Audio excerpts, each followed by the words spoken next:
Welcome to Pride. You have reached a stop on our Acast Audio Pride Parade, where we travel around the world to hear from our LGBTQ+ creators on what Pride means to them. So grab your whistle, get your face paint on, and settle into a special celebration of Pride. And at the end of this podcast, you'll hear where our Audio Pride Parade is heading next. So stay tuned.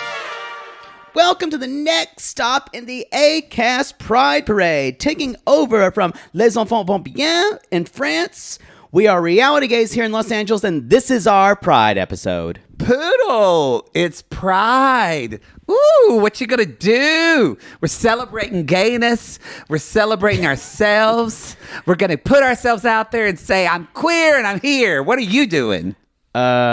Sitting at home reading Michel Foucault. Jesus. I've been going through a lot of Foucault for Pride.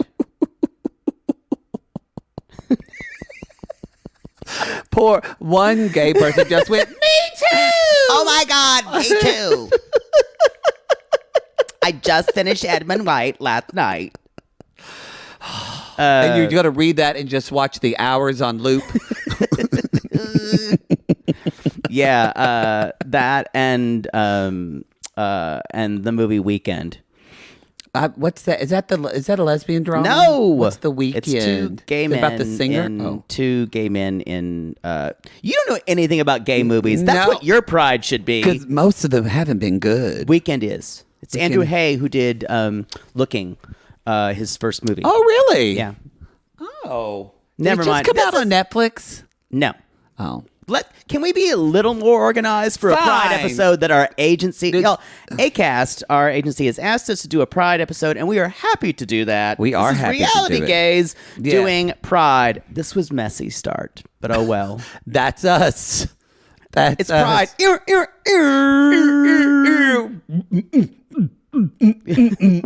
waste your time? You know you want to be mine. You know you want to be mine. You know. Ain't nobody supposed to be here. Just tells you how long it is that either of us have been to a club. And I love that probably everyone at Acast just said, we don't have rights for these songs. Stop singing them. This is our own interpretation.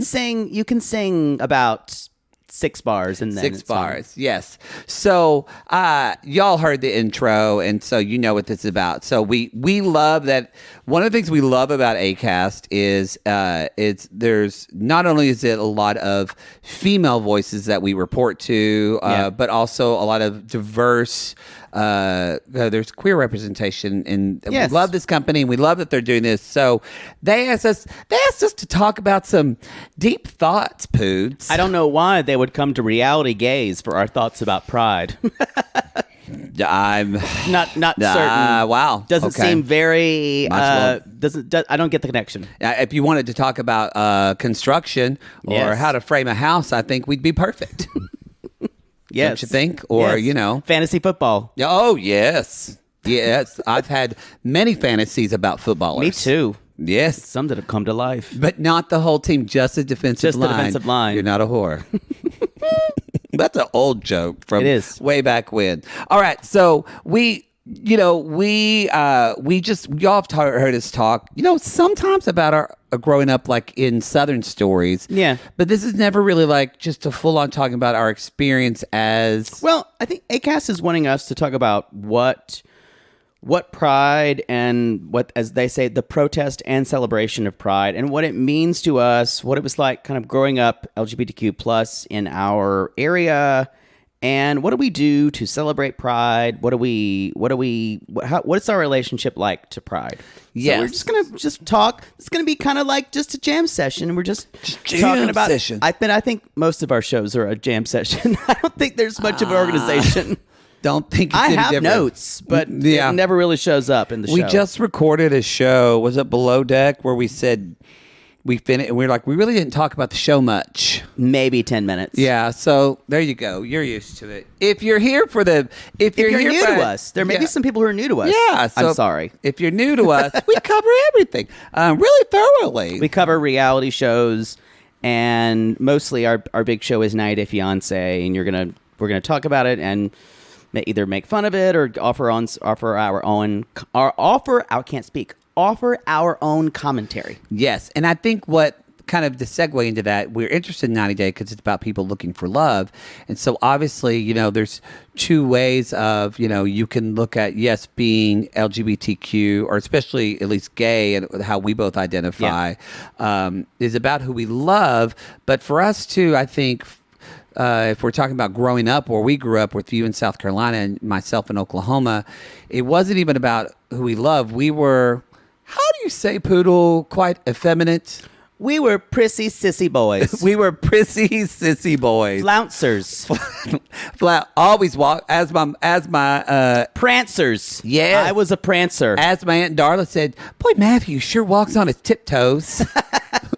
Tiptoes. And my mom thought it was cute till I was in middle school. Yeah, not as cute when you're an effeminate boy. You can kind of laugh at it till you get about 8, and then it's like, when's he gonna grow out of that? When are you gonna play t-ball, son? Turns out, yeah, I didn't grow out of it. Didn't grow out of it. Not as cute. So I think for us, at least I'll speak for me, being gay was almost, yes, it was about who I love, but for me, that feels like only 10% of it for me. From the rest of it, for me, being gay is such a part of how my spirit moves in the world and how I interpret the world.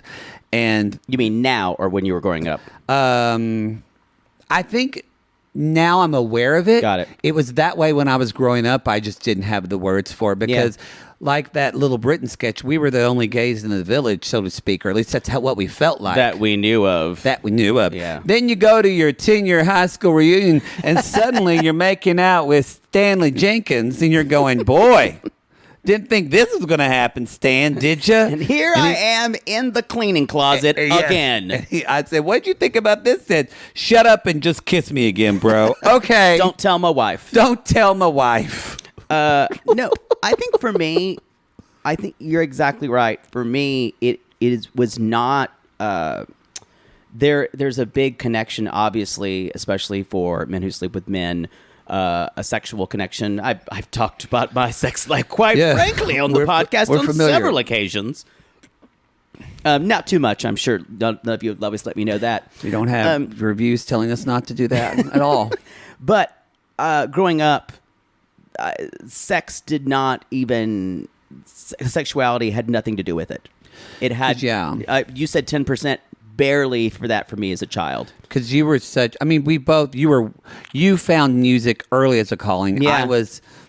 I kind of hobby wasn't until later in kind of high school that I found it. But. I was a weird kid growing up in South Carolina, rural South Carolina, upstate rural South Carolina, where mountain people.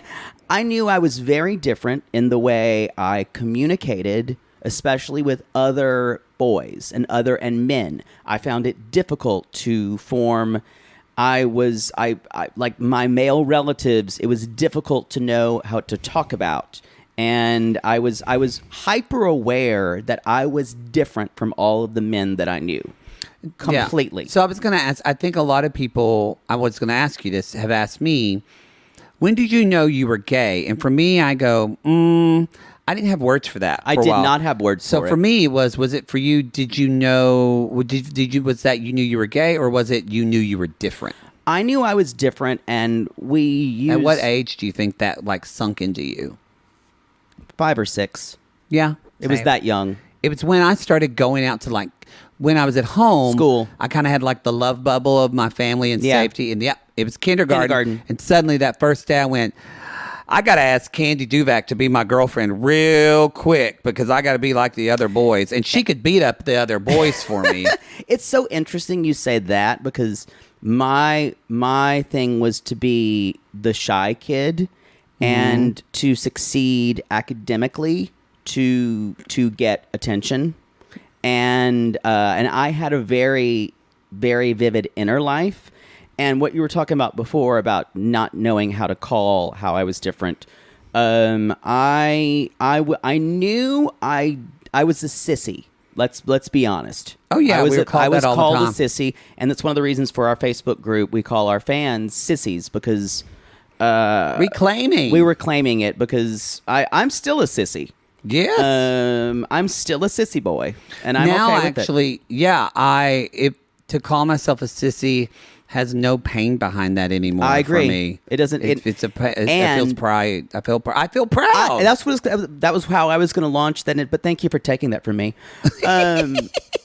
Thank you for taking and stealing a correlation I was going to make. I was literally saying in the next sentence, and you stole it from me. Spit it out. I was going to say, but you stole it, and I'll never get it back. I was going to say that word sissy makes me feel pride again, and I feel nothing now because you've taken it. So, yeah. So pride is done for me. Pride is done. But I think just to follow up, I think it was growing up. This is weird and it sounds sad, but I don't want anyone to go aw because we all know I hate that reaction because it's a very easy thing to go aw because that's sympathy and not empathy. And it's much easier to listen and take it in. So don't awe this, y'all. Don't awe. I had no hope of forming an attachment with a woman because I had no feelings for them at all. I wanted to be friends with them. I did not know what sexuality was with a woman. And I tried to make myself think that women were pretty, but I had no sexual impulse at all. And that's why I thought, am I weird? And then when I got about 8 or 9, and I talked about this on the podcast, I saw a show with Jonathan Brandis called Sequest DSV. Boy, that you talked about that, and that lit up our Facebook group. I'm telling y'all, I saw Jonathan Brandis, and I said, I want to be his best friend, and I want him and I to go on trips together, and us to be together, and just to have sleepovers together. That was it. And I went, oh, wait, I like boys. This is a problem. You know, we've never talked about it. We haven't. Jonathan, but for me, I was way more gregarious than you and outgoing. Yeah, I was shy. And so it was kind of like I was just out there. My parents had to deal with it. And because I say it wrongly. I said I found music later. I got serious about music later, but actually music was the only way I could second grade, communicate. I realized I could sing, and that was the thing I could do well. But I also realized, in middle school, I realized I could start to make people laugh. And so that was where I started going with that. But so for me, it was not pulling back. For me, I joined where you were like academic. I did fine with grades. That pig still was a valedictorian. Oinky was still beating me out, but I did pretty good. It was. Look where he is today. And look where he is now. He's very successful OBGYN. He is, yes, right in Tecumseh, Oklahoma. The best pig OBGYN you could get. Yeah. But so I was, joining every club, trying to be because I didn't play sports. So it was like, how do I get social? Neither did I. Shocker. But I remember, I'll never forget the first time Blossom came on my screen. Yeah. And Joey Lawrence showed up with his gorgeous hair. Whoa. And he said, whoa. And I went, whoa. Uh-oh. Houston, we have a problem. Houston, we have homosexual. That was what it was. That was for me. It was Joey and Blossom. And don't you remember that moment of saying, uh-oh, this is what I am. Yes. This is not good. Now, you, unlike me, you tried to date girls in high school. Oh, yeah. Yeah. What made you want to do that? Or what made you continue to do it? So I say I saw Joe. I don't think there's still, it was maybe more subconscious. There wasn't a conscious of I'm gay. It was more of like, I thought, okay, I'm enamored with him. And I kind of in my head, and then probably a wrong way, I kind of took that into body image of they look like this and are super, at least he was super fit. And I thought, because y'all, we all remember where we were when Joey took his shirt off for the first time in Blossom. Oh, yeah. We all remember. And so I was doing my algebra homework for Miss Word. I still remember sitting on her couch. It's true. The cognitive dissonance that comes with a math teacher named Mrs. Word. It's true. Is something I'll never get over. It's true. So the universe failed. I know, you're right. But if this was a story, that would have been removed and changed. I'll let you continue. I just need to interject that.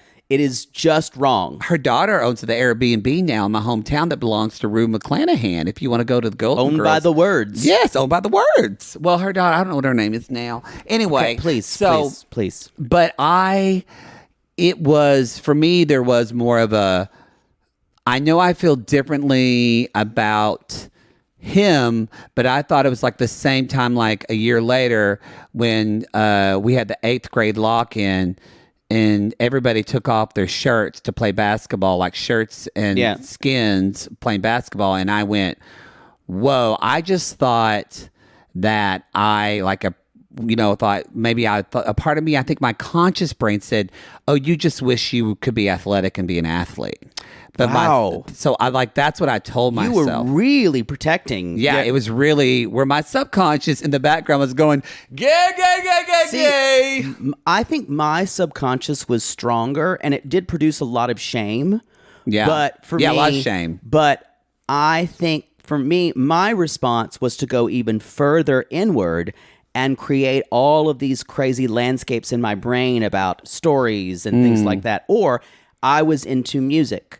And I thoroughly, and the only way I could express myself, because I was such a dark, gross thing on the inside. And I literally said, I remember writing in my journal, I will always be alone. I will never have relationships. I remember writing that.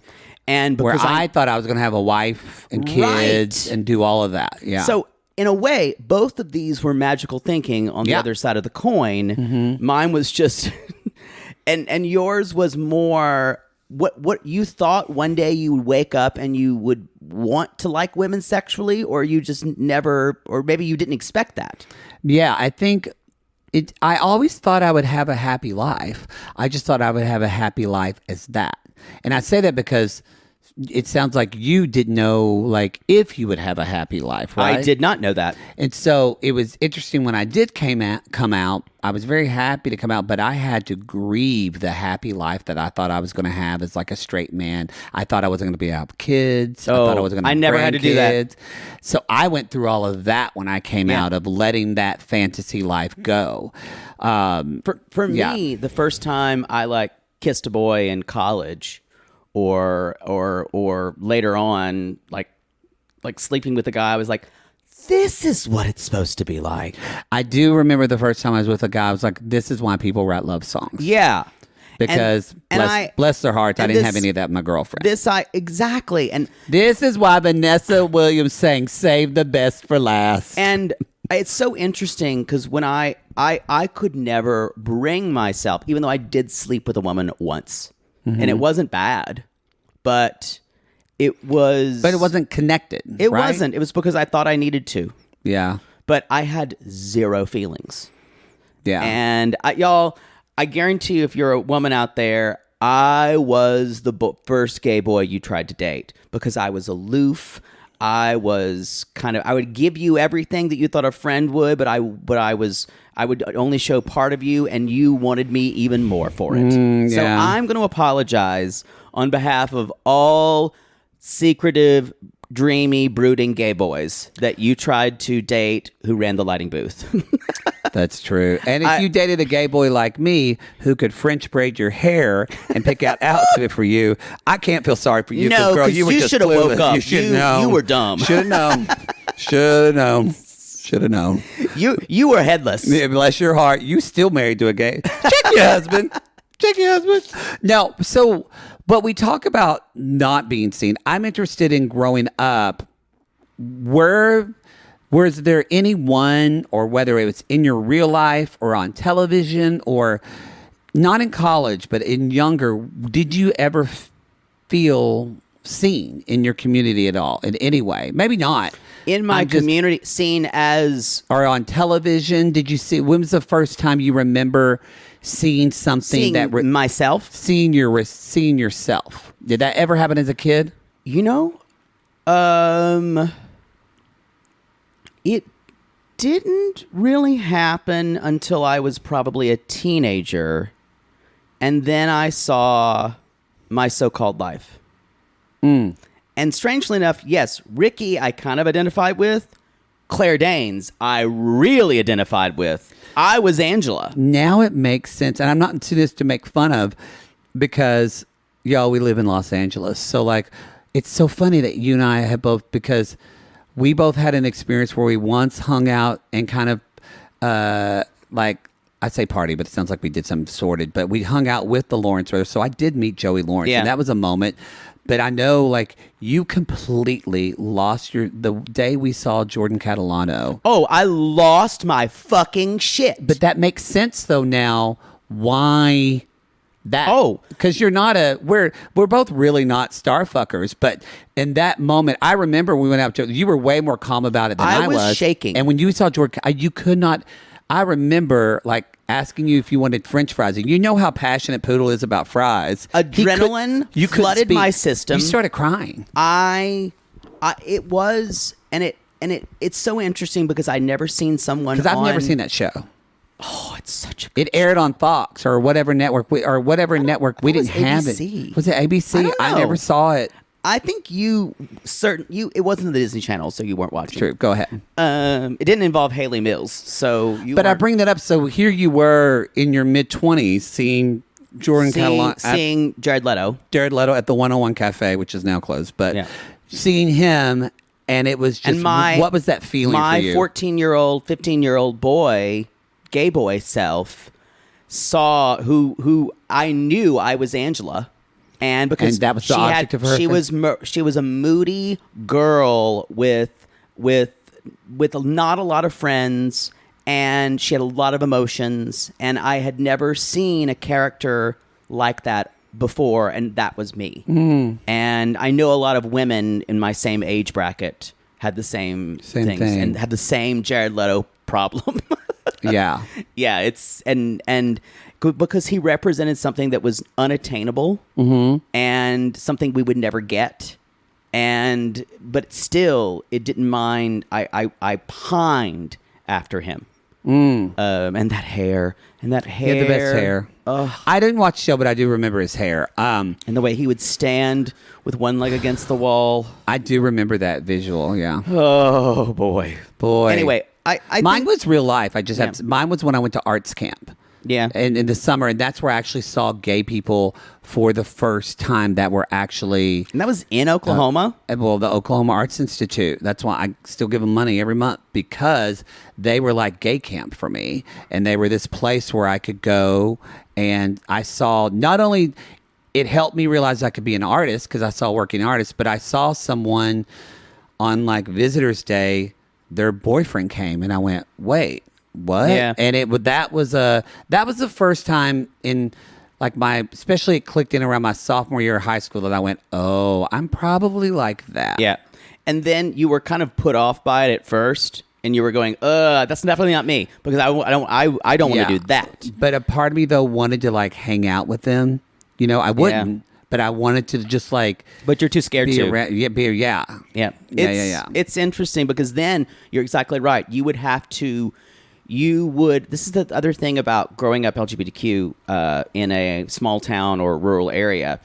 If you do choose to do that, part of you knows that your whole life and your whole existence is going to be shattered. No, and you have to start over. That's what I had to grieve, but you said you also had to grieve the life you would have. I had to grieve the life I thought I had. Yeah, and I thought, when you don't think it's better now. There was no Will and Grace. There was nothing on television for us to see. So I didn't know gay people could have children. I didn't cut to it. Now I don't want kids. But you did. But I did, and so I never did. But I think a lot of that changed. I mean, kind of segueing in. I think for me, it was a freeing aspect for me to move to Los Angeles. Because. What was it like for you? I mean, now we lived in LA for years, but you had been to big cities and traveled some, but what was it like for you to actually live in a city like LA where there's a lot more acceptance? I think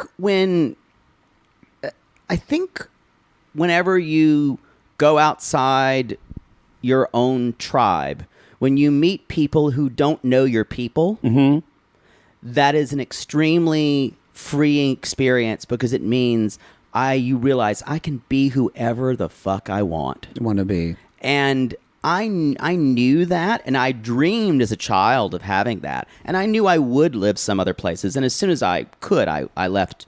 I went to school in Michigan, and I'd been around different cities. I went to graduate school, other places, but as soon as you are around people who don't even know your people, so I would, if anybody who's listening and you're in a small area in a kind of an isolated place, what I would tell you is take a chance and be around people who don't know your people. And you will find a freedom that is there. You will find friends. Oh, yeah, you will. Yeah. What? So, I've never asked you this because obviously, so I moved out. I came out when I was 19. You came out when you were, what age were you? Like in my 20s. And so I moved out to L.A. with a friend, and then about a year later, you moved out, and the three of us lived together in a house. Yeah. But, we all had to get day jobs, and you got a job at a bookstore. Oh, pride. But something I've never asked you about, you could have worked at any bookstore. Yeah. Did you specifically say, I want to work at the gay bookstore in West Hollywood, this mecca of queer? Was that a conscious choice, or did you just hook up with the guy and he said, hey, I know a bookstore? Like, how did that happen? That's usually how it happens. I was working with a director at the time who music directing a show for him. He said, do you want a job? And I said, yeah, I want a job. And he's like, it's at the gay bookstore. I was like, even better. So what was it like? This is an LGBT bookstore, I should call it. It's now closed. It's now closed. And if you know anything about LGBT bookstores, these were places where the gay rights movement started, and places that queer people could meet that were safe. We had bars and bookstores. That's kind of it. Yeah. And this was different. This was a different light bookstore, which was in West Hollywood, and I was working there. And it's interesting because I'd never been in a place where being gay was so celebrated, and I could be so either feminine. The men who worked there, when we greeted one another, we kissed each other on the mouth. Yeah, and they called you Jackie. Yes, and I had never experienced that before. So that's what, because I know you had traveled around the world a lot, but I'd never been around that kind of gay men. Yeah, very free. Pickens to literally one of the most gay places in the world. The transition happened quickly. She took to it. I did quickly, like a duck to water. But I feel like for a lot of people, when you're able to kind of, it's a cliche term to use, but when you're able to to live authentically in the truthful you do take to it pretty quickly because it's the who you are. I think that's it as well. I think for a lot of people, I can speak to myself, there are a lot of me's. There are a lot of sides to me. So I can switch into that pretty easily. The one thing that queer people are very good at is code switching. Yeah. And because we learned to do it for survival. Yeah. You can Google code switching. It's a whole thing about acting a certain way around a certain group of people. And there's that film Passing. Yes. That's not about queer, but it's about black people passing. But the being in a space that was mostly LGBTQ people almost entirely, and there was a freedom that came. We all were very free. We talked very free with one another. One of my jobs was to set up the porn, and I got to where there were no limits of what I hadn't seen. So it's one of the reasons why, if you hear me on the podcast, why I just talk about things. The bookstore was very helpful with that. All of my hang-ups about sex quickly went away. I think a lot. And for me, it was when I was at North Texas, there was a costume designer friend who was very out and gay. And so that was helpful for me. I remember him, yeah. Yeah, my friend Daryl, he took me to see Sordid Lives for the first time, and I saw myself in that movie. But for me, it was actually when I worked at the law office, and it was a very, in the middle of LA, Beverly Hills area, a lot of liberal-minded people. It was listening to them talk about their lives, and they were friends with other gay people, and they would just say, oh, we went to dinner this weekend with my friend Jonathan and his partner Rob, and you go, oh. And that was something I never experienced, was just hear and people asking me about my life and, and interested in my life. And your nuclear gay boss. Yes. Oh, yes. But really, I was getting, again, you took that from me. Shining like the sun. I had a very, just amazingly gay queer boss who kind of I look at like a mentor to me. And I think that's something that, we forget as queer people, that we need mentors, and so that was a big deal for me. So how do you feel like now that, it's interesting. This is going to segue into the next thing. Yeah, go ahead. Where Pride, the ceremony, the celebration of Pride, I had to work Pride every year because it was all hands on deck, and the bookstore was right in the middle of Pride. It's like Christmas in West Hollywood times 10, y'all. You are... Never forget the year that he dropped the box of poppers and had to come home early because you were lightheaded. Whoa! I wasn't right for a while. You weren't. Yeah. Couldn't stand up, if you know what I mean. You couldn't. So, but it was interesting. It takes away what Pride does is, especially if you're working it. I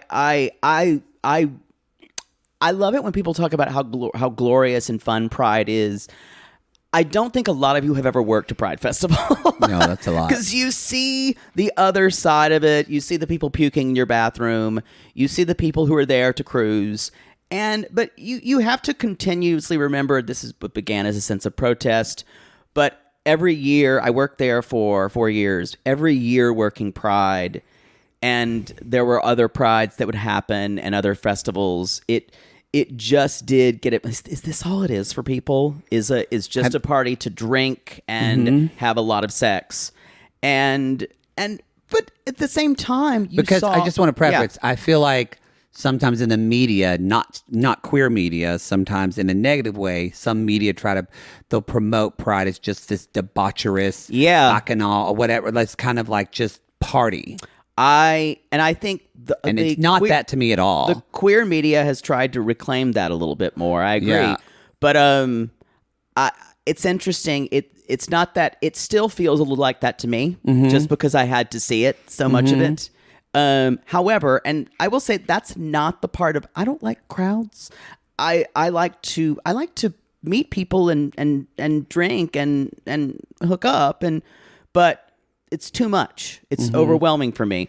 But what I did learn is there would be people coming into town just for Pride who don't get what I was always touched by, and then they touch me later. Wow.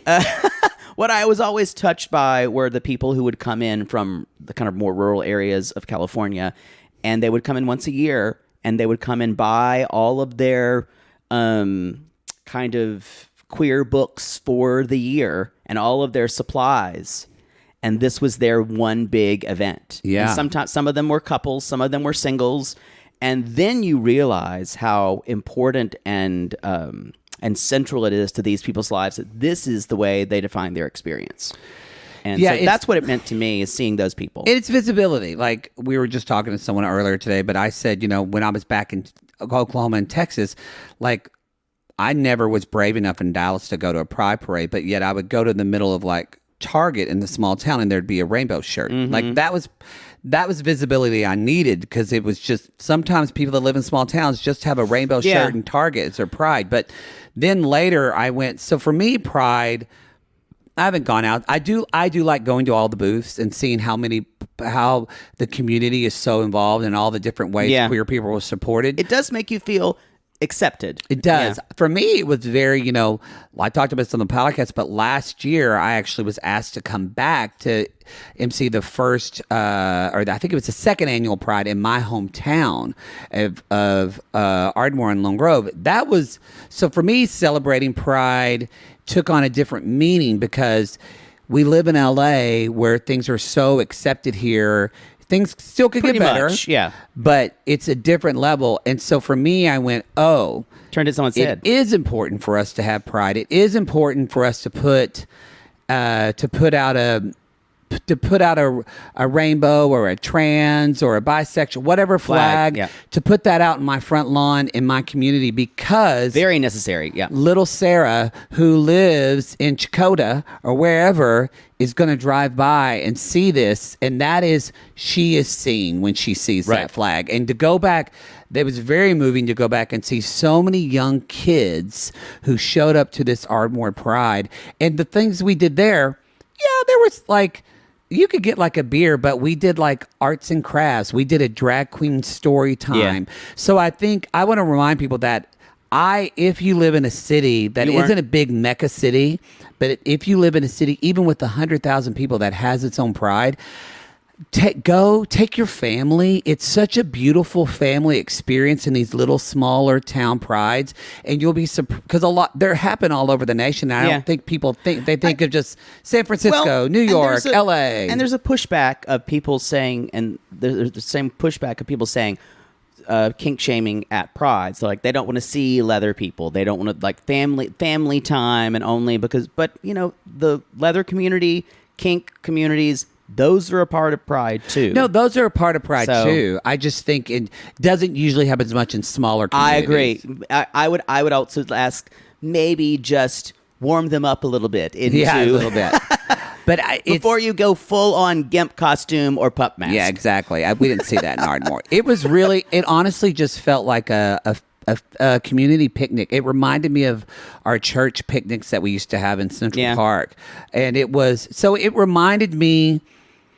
just reminded me how if we think we still don't need Pride anymore, we really do. Really do. It's really important for people to just to see that someone in their community, because a lot of times some of these kids are living with parents who don't support them. Right. So to see that their neighbor has a rainbow flag in front of their house, that's the thing that tells them it's okay to be them. Yeah. And even me what I was talking about earlier, even me in Los Angeles, when I would have to work Pride stuff, people would come in and things like, I am not into that. And later on, I would be meeting them. I would meet these two elderly men and who would talk to them. And then they'd be talking to me about books. But they'd both be in a full leather harness, ass chaps, and mask, and we'd have the best conversation. Yeah. And then I would be like, "Oh, sure, I'll come to your tea that you're having." Don't go with them to a second location. No, that's what I would suggest. But now you own all that apparel. I call that a thriving business. You do. Poodle has a pup mask, and you think when you're younger, the things we kind of go, I don't know if I'm comfortable with that. And that's what Pride is, to chat, like, especially if you think that you're I'm a vanilla gay, but a lot of times Pride is to challenge what you think. Our community is very accepting for a reason. Because nothing was accepted in our community. So that's why we're accepted. That's why we're very sex positive on our show, because we never got to, some people think, well, I don't want the sexual component of Pride, but you got to understand that's part of it. Never able to talk about just, hey, I kissed a guy, and what was that like? We never were able to. Katy Perry has I Kissed a Girl, and it went viral. Yeah. But there's not a song that's called I Kissed a Guy that's the number one hit. There's a reason for that, because at least for queer men. So it's, and wow, I think it's just, maybe we will go out and about. You want to go see? No. Well, okay. Well, Poodle still doesn't like people. Pride to me is let them have their big party, and I'll just be at home watching the hours. I love going to a festival and seeing the people festival? And talking to people and dressing up when I had one, dressing up my dog in a rainbow outfit. I loved it. Loved it. Not for me, but that's okay. The way I celebrate Pride is very different. And on that note, the way you celebrate Pride, it's a thumbprint. It's a fingerprint of however you want to celebrate. What do you love? The last question is, what do you love so much about it? What do you love so much about Pride? What do you love about Pride? I love that. What I love about Pride is there is still a part of me that never thought I would be able to do this. Yeah. Even now at 43 and being out since I was 9. I literally been out now more in my life than I was in the closet. Yeah.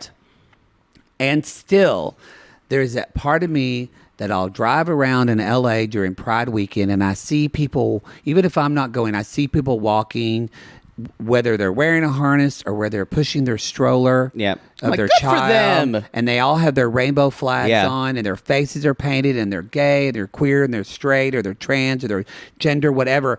And I've seen them all going to support a community. And there's still that part of me that says, I never thought I would see that. Yeah. And that's my favorite thing about Pride. It's just there's something that it's like, it's just a child. It's almost it taps into a childhood dream realized. Yeah, similar for me. I think mine is every time I would just when I was working my first LA Pride is when I saw a lesbian couple with a child, and the child was probably 4 or 5, and I remember thinking, God, that kid looks like me. Or that's what I would look like, and how joyful the child was, and how basically the parents were just saying, this is fine. We see you and who you are, and it's okay to be you, whether you're queer, LGBT or not. And I'm thinking, that made me feel more whole. Saying that's okay that made the little boy inside me who is y'all. Queer people's inner kids are always need to be fed with something. We always need work. I think anybody's inner child, but especially when we were deprived a lot. I just that I will never stop. It's so good feeling the validation that says, hey, kid, you're okay. You're fine just as you are. So and that's what I love about it. And then you ask the couple, hey, are you going to buy something? If not, get out of the books. Get the fuck out of here. Yeah. Exactly. 2 for 1 on Brokeback Mountain. All the lesbian stuff's gone. Yeah, Audrey they already got it all. That guy bought up on the first day. Yeah, sorry. All the lesbian erotica's gone. Sorry. Well, we only got penis mags from now on else. And on that note, happy Pride, everybody. Happy Pride, everybody. Thank you for listening to this special episode. We enjoy it. Let us know on Twitter, Instagram. We'll put a post up for this, but let us know how you celebrate Pride. Yes. What do you love about Pride? Yeah, what do you love about Pride? Let us know. And thank you again to Acast so much for being such wonderful, just a wonderful family to be in, and a wonderful, supportive partner, and a diverse place to call our podcast home. Exactly. All right. Happy Pride, everybody. Happy Pride. Reality gays. And next up in the Acast Pride Parade is Uncomfortable Conversations with Josh Sepps in Sydney, Australia. It's reality gays. Let's fly.